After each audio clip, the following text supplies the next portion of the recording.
Kære, søde, rare, dejlige, smukke, intelligente 9. A. Jeg sender jer 2 ting. Jeg sender jer tekstopgivelserne, som hedder Tekstopgivelse Dansk 9. A B 2013. Så sender jeg jer fordybelsesområder, og i de fordybelsesområder, der er teksterne placeret indenunder. I skal rydde op på jeres hylder, finde teksterne frem, og det er de tekster, som står på tekstopgivelserne.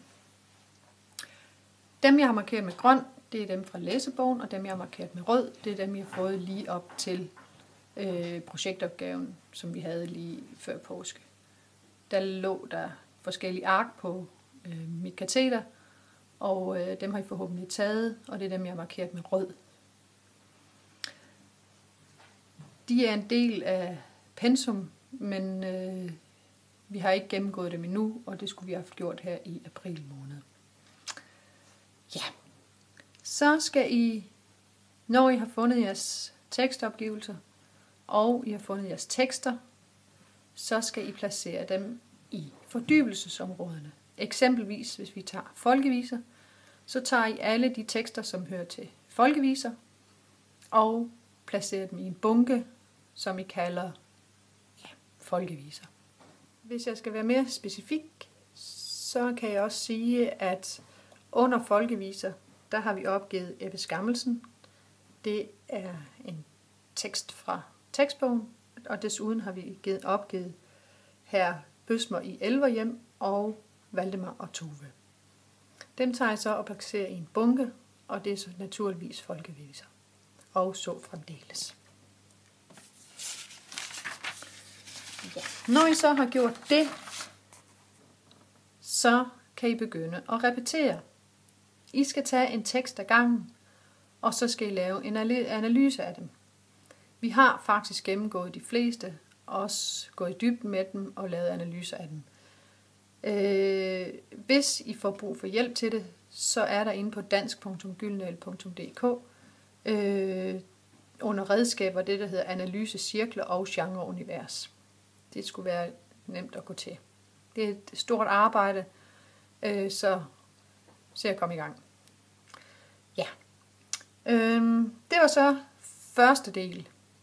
Når I har gjort det, og det kan godt tage en rum tid og være nu omhyggelige og grundige, det er godt givet ud i sidste ende, når I skal trække fordybelsesområderne. Fordi allerede den 24. april, der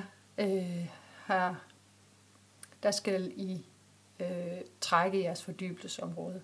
Og så er det rigtig godt og en rigtig god idé at være inde i stoffet. Ja, men så kommer anden del.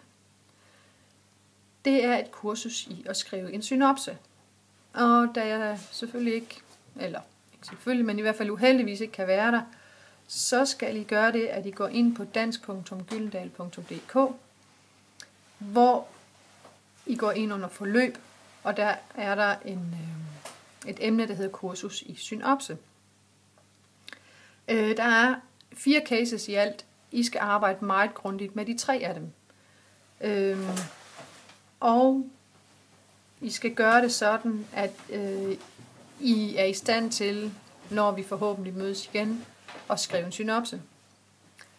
Det er ikke en del af eksamenskravet, eller det er ikke en del af eksamen, men det er et oplæg til eksamen, sådan så både censor og jeg, vi kan se, hvad det er, I har valgt at beskæftige jer med.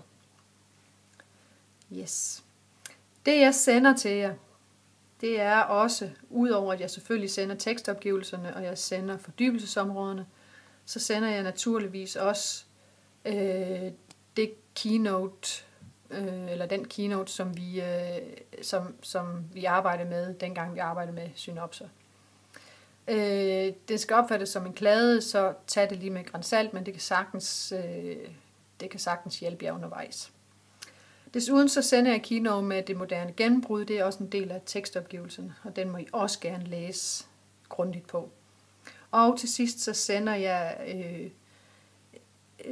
en introduktion eller en instruktion i, hvordan man læser højt, og hvad det er for nogle gode idéer, man får, når man læser højt. Ja, det var det. Og så kommer der lige her en lille afsluttende bemærkning, og det er selvfølgelig, at det er en rigtig god idé at være grundig. Sørg nu for at få struktur på jeres opgavelser. Sørg for at få systematiseret jeres opgavelser, sådan så det er nemmere at gå til.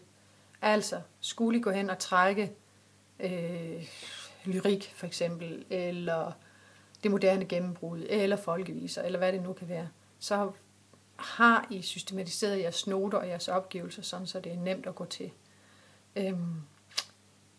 I skal til eksamen i hele maj, og det er ikke sikkert, der bliver så stor mulighed for at repetere.